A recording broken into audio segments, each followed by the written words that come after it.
Hello बच्चास, कैसे हो आप लोग सब? This is Arjman Akhtar from the team Grade 5 and here we will study Geography of Class 6. Previous video में हमने Geography का first chapter finish कर लिया था. In this video we will be studying chapter 2 of Geography, that is Globe and Maps. ठीक है, इस chapter में हम लोग globes और maps के बारे में थोड़ा सा study करेंगे कि globe क्या है और map क्या है. ठीक है, सबसे पहले हम लोग ग्लोब को जानते हैं. अगर फर्स्टली ग्लोब को जाना है तो ग्लोब एक लैटिन वर्ड है बच्चों. ठीक है, एक लैटिन वर्ड है जिसका मतलब होता है स्पेयर. स्पेयर का मतलब क्या होता है? Round like a ball. कोई भी ऐसा ऑब्जेक्ट जो कि राउंड शेप में होता है, बॉल के जैसा, उसे हम लोग स्पेयर बुलाते हैं. ठीक है, तो ये पहला पॉइंट हो गया आपका कि ग्लोब का वर्ड, ये जो ग्लोब वर्ड है वो कहाँ से है? Latin word. ठीक है, लैटिन वर्ड से आया जिसका मतलब होता है स्पेयर. ठीक है, लेकिन ग्लोब है क्या? ग्लोब एक स्पेरिकल शेप का ऑब्जेक्ट है जो क्या करता है? अर्थ को रिप्रेजेंट करता है. इसीलिए ग्लोब को कहा जाता है it is a spherical model of earth. इसीलिए ग्लोब को क्या माना जाता है? एक स्पेरिकल मॉडल अर्थ का. ठीक है, ये अर्थ को रिप्रेजेंट करता है. ट्रू रिप्रेजेंटेशन ऑफ अर्थ अगर आपको देखना है तो आप उसे ग्लोब में देख सकते हो. हर तरह की बाउंड्रीज, हर तरह के रिवर्स, ओशन, जितनी भी चीजें हैं वो आपको ग्लोब में दिख जाएगी कि अर्थ में क्या क्या है, कितने स्टेट्स है, कहाँ पे कौन से रिवर, कौन से ओशन. अगर आप ग्लोब को अच्छी तरह स्टडी करोगे you will be able to know. Globe क्या होता है बच्चों? एक राउंड बॉल लाइक होता है. तो अगर एक बॉल है तो एक अगर राउंड शेप का कुछ है तो आप उसे अगर एक बार देखो तो उसका आपको एक ही पार्ट नजर आएगा एक बार में. जैसे ये ग्लोब है, इससे आप कुछ समझो. ये ग्लोब है, इसे अगर हम स्टडी करें, अगर हम देखें तो एक part, only half of portion, सिर्फ इसका आधा हिस्सा ही हमें एक बार में दिखेगा. इसका जो बैक वाला हिस्सा है वो हम एक बार में नहीं देख सकते, है ना. बैक का हिस्सा नहीं देख सकते, सिर्फ फ्रंट का हिस्सा देख रहे हैं. तो बैक का हिस्सा देखने के लिए हम इसे टर्न करेंगे, हम इसे फिर से राउंड करेंगे तो हमें इसे बैक का हिस्सा दिखेगा. इसीलिए कहा जाता है एट वन टाइम ग्लोब का हमें सिर्फ एक ही पोर्शन दिखता है. ठीक है, ये सब इसके फीचर्स है. ग्लोब्स के कितने टाइप्स होते हैं बच्चों? ग्लोब्स दो तरह के होते हैं, political globes and physical globes. इससे पहले कि आप ये जानो कि पॉलिटिकल और फिजिकल ग्लोब्स होते क्या है, हम ये आप लोगों को बता दें ग्लोब का एक्चुअली शेप क्या होता है. स्पेयर क्या होता है? ग्लोब क्या होता है? राउंड होता है और दोनों तरफ से फ्लैट एंड होता है. ये दोनों पॉइंट से थोड़ा फ्लैट एंड होता है, मतलब थोड़ा दबा हुआ होता है. ठीक है, लाइक दिस. अगर ये पूरा सर्कल है तो यहाँ से थोड़ा सा फ्लैट एंड रहेगा. ठीक है, और फिर यहाँ से इस तरह का कुछ राउंड ऐसा किया जाता है जिसमें हम लोग ग्लोब को स्पिन करते हैं. और जो ये इक्वेटर ना बच्चों, यहाँ पे ये इक्वेटर शो करता है. ठीक है, तो यहाँ पे जहां पर ग्लोब अपना इक्वेटर शो करता है अर्थ का, वहां पे क्या होता है ना, थोड़ा सा बल्ज आउट होता है, मतलब थोड़ा सा स्वेलन रहता है. वहां पे थोड़ा उठा हुआ रहेगा, ऐसे बाहर की तरफ थोड़ा उठा हुआ रहेगा और फिर ऐसे इक्वेटर ड्रॉ रहेगा. वहां से आपको साफ पता चलेगा कि ये यहाँ पे इक्वेटर है, यहाँ पे ग्लोब दो पार्ट्स में बटा हुआ. अगर आप ग्लोब को अच्छे से देखोगे तो दोनों तरफ आपको फ्लैटन दिखेगा, इस दोनों तरफ में, और यहाँ पर आपको थोड़ा सा सूजा हुआ, मतलब थोड़ा सा उठा हुआ दिखेगा, एक लाइन ऐसा दिखेगा. तो ये हमारा ग्लोब है. ठीक है, इसका आप जानते हो ओरिजिनली इसका नाम क्या है? ओरिजिनली ग्यूराइड कहा जाता है, GEOID.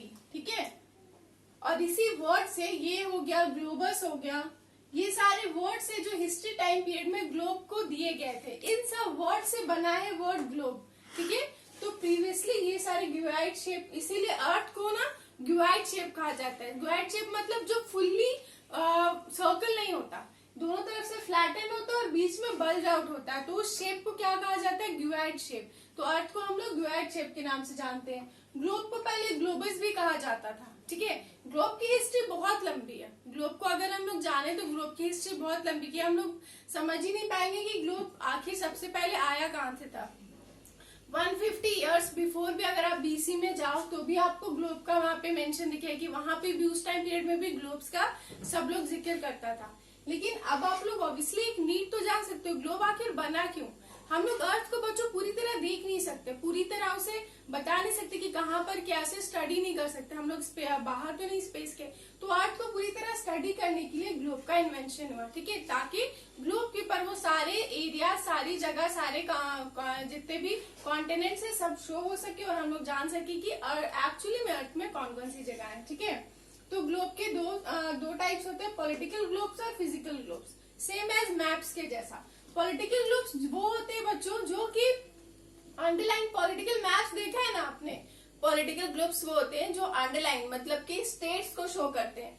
बाउंड्रीज यहाँ पर अलग अलग इस तरह से लाइन डाला रहेगा. ठीक है, इस तरह से लाइन सेपरेट कर दिए जाएंगे और वहां पे अलग अलग स्टेट्स के नाम, जैसे यहाँ पे जम्मू एंड कश्मीर, यहाँ पे गुजरात, यहाँ पे उत्तर प्रदेश, तो ये सब जगह अलग अलग है। लेकिन ये अलग अलग जगह शो कैसे होगी, तो वहां पे इस तरह का बाउंड्री लाइन दिया रहता है।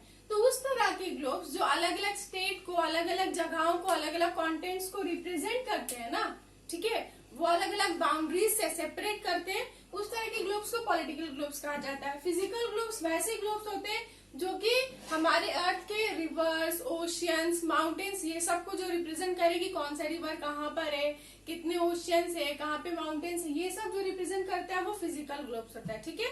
तो इसके पॉलिटिकल रिप्रेजेंटेशन करने वाला ग्लोब पॉलिटिकल ग्लोब्स कहलाता है, और जो इसके रिवर, सीज, ओशियंस ये सब को रिप्रेजेंट करता है वो फिजिकल ग्लोब्स कहलाता है, ठीक है।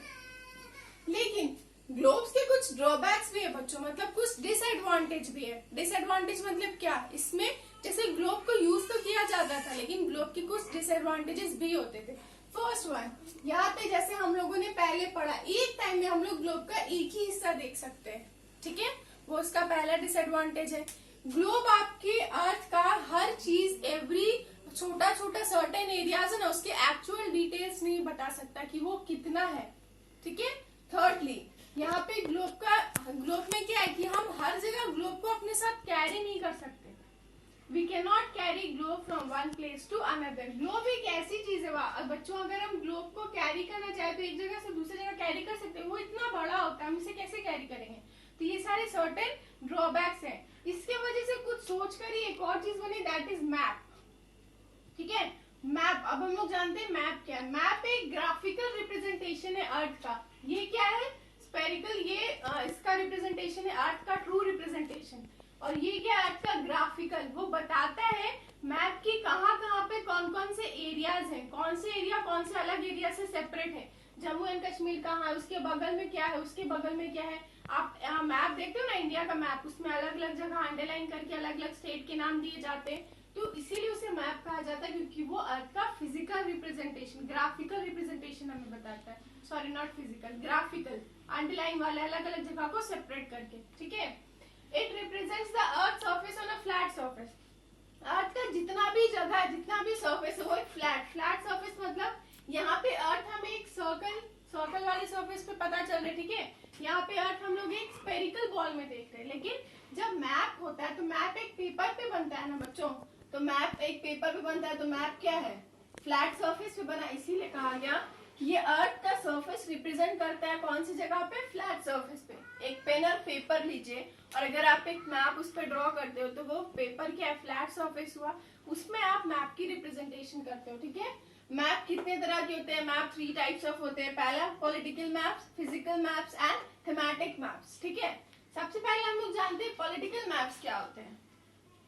जैसे हमने पढ़ा सेम एज पॉलिटिकल ग्लोब्स, वही हम लोग पढ़ेंगे पॉलिटिकल मैप्स में। पॉलिटिकल मैप्स वही होते हैं बच्चों जो अलग अलग कंट्रीज को बाउंड्री वाइज सेपरेट करके दिखाते हैं, अलग अलग कंटेंट दिखाते हैं, अलग अलग स्टेट्स दिखाते हैं उनको बाउंड्री से। मतलब जब हम लोग मैप देखते हैं तो देखते हो ना, मैप में अलग अलग लाइन ऐसे ऐसे बने होते हैं, ऐसे ऐसे छोटा छोटा लाइन होता है, फिर मैप में इस तरह से कट करके इक्वेटर बना होता है, यहाँ पे साइड में कुछ बना होता है, और फिर वहां पे अलग अलग जगहों के नाम दिए गए होते हैं, है ना। तो वो क्या है, वो उसकी बाउंड्री का रिप्रेजेंटेशन है, वहां से वो सेपरेट किया गया और वो हमें मैप में पता चलता है। तो उस तरह के मैप्स को फिजिकल पॉलिटिकल मैप्स कहते हैं। Physical maps same as physical globes के जैसे होते हैं, जो हमें रिवर, सीज, ओशियन, माउंटेन्स इन सब की जानकारी दे, वो फिजिकल मैप्स होते हैं। थीमेटिकल मैप्स उस तरह के मैप्स होते हैं बच्चों जो थीम्स, किसी थीम या किसी टॉपिक पे बने हो, जस्ट लाइक किसी जगह का वेजिटेशन, किसी जगह का क्लाइमेट, किसी जगह का वेदर कैसा है, किसी जगह के इंडस्ट्रीज, कौन से जगह पे चल रही, इन सब बेसिस पे बहुत सारे मैप्स बनते हैं।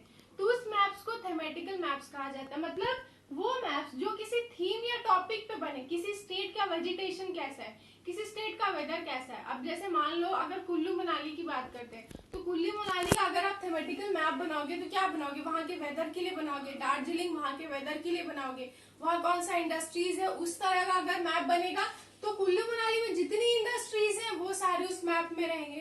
तो उस तरह के मैप्स को हम लोग थीमेटिकल मैप्स कहते हैं। वैसे मैप्स जो थीम या किसी टॉपिक पे बने, वो टॉपिक आपका वेदर हो सकता है, किसी स्टेट का क्लाइमेट हो सकता है, वहां की वेजिटेशन हो सकती है, वहां की इंडस्ट्रीज हो सकती है, ठीक है।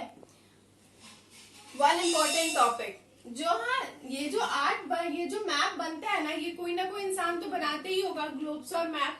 तो वैसे लोग जो प्रिपेयरिंग है, जो आर्ट प्रिपेयरिंग है, जो मैप बनाने की जो प्रोसेस है ना बच्चों, उसको हम लोग कार्टोग्राफी कहते हैं। Preparing of map is known as cartography. और वो पर्सन जो मैप्स को बनाता है, जो उसे प्रिपेयर करता है, that is known to be as cartographer.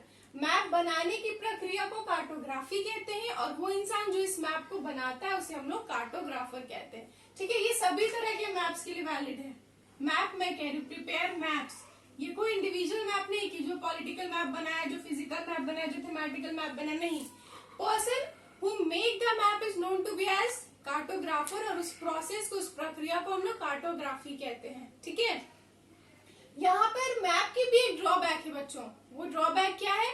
Map किसी भी कंटेंट, किसी भी कंट्री का, किसी भी स्टेट का एक्यूरेट साइज या एक्यूरेटली नहीं बताता। कि जैसे मान के चलो, मैप में सबसे ऊपर हम क्या देखते हैं, इस तरह से जम्मू एंड कश्मीर यहाँ पे लोकेटेड होता है ना, तो जम्मू एंड कश्मीर क्या इतना ही बड़ा है? फिर उसकी जगह इस तरह से कुछ बना होता है, उसमें गुजरात लिखा होता है। क्या गुजरात उतना ही बड़ा है? तो एक्यूरेट साइज, उसकी एक्यूरेट लिमिट जो है कि कौन सा जगह कहाँ पर कितना साइज है उसका, कहाँ पर एक्यूरेटली वो मौजूद है, वो हमें मैप नहीं बताता है। ठीक है, तो दोनों का ड्रॉबैक है। वो दोनों ड्रॉबैक अगर आपको एग्जाम में आए तो आप लिख सकते हो। मैप का क्या है कि मैप एक्यूरेट शेप और साइज नहीं बताता, जगह की एक्यूरेट पोजीशन, मतलब कि वो एक्चुअल में कितना बड़ा है, कितना छोटा, ये मैप हमें नहीं बता सकता। मैप एक छोटे से पेज पे, एक पन्ने पे बना होता है बच्चों, उसमें सभी तरह के स्टेट, सभी कंट्रीज होती है। तो क्या वो स्टेट बस इतना बड़ा होगा? क्या बस इतना बड़ा होगा? नहीं ना, वो उसमें ग्राफिकली रिप्रेजेंट किया जाता है, अंडरलाइन करके हमें बताया जाता है, इसलिए उसे पॉलिटिकल मैप कहते हैं। ओके, आप देखोगे सीनियर क्लासेस में जब आप जाओगे तो पॉलिटिकल मैप्स में आपको सिर्फ स्टेट वाइज मिलेगा, और फिजिकल मैप आपको उसमें सारा ओशियंस बताना है कि कहाँ पर कौन सी नदी है, कौन से ओशियन है, कौन से माउंटेन है। तो ये सब आप जब सीनियर क्लासेस में जाओगे तो आपको समझ आएगा कि why political and physical maps में अच्छे से वो आपको डिफरेंस समझ आ जाएगा। ठीक है, सो आज की क्लास के लिए बस इतना ही। इन द नेक्स्ट क्लास हम लोग कॉम्पोनेंट्स ऑफ मैथ्स पढ़ेंगे। ठीक है, मैप्स के कॉम्पोनेंट्स की, मैप्स की क्या क्या कॉम्पोनेंट्स होते हैं। ओके, सो अगर आपको इस वीडियो में कुछ भी नहीं समझ आया, इस टॉपिक में ऐसे पार्ट है जो आपको नहीं समझ आए, ask me on that comment section बच्चों। Till then don't forget to study a little bit, videos को थोड़ा रिवाइंड कीजिए, उसे पढ़ने की कोशिश कीजिए। Okay, see you in the next class बच्चों, बाय बाय।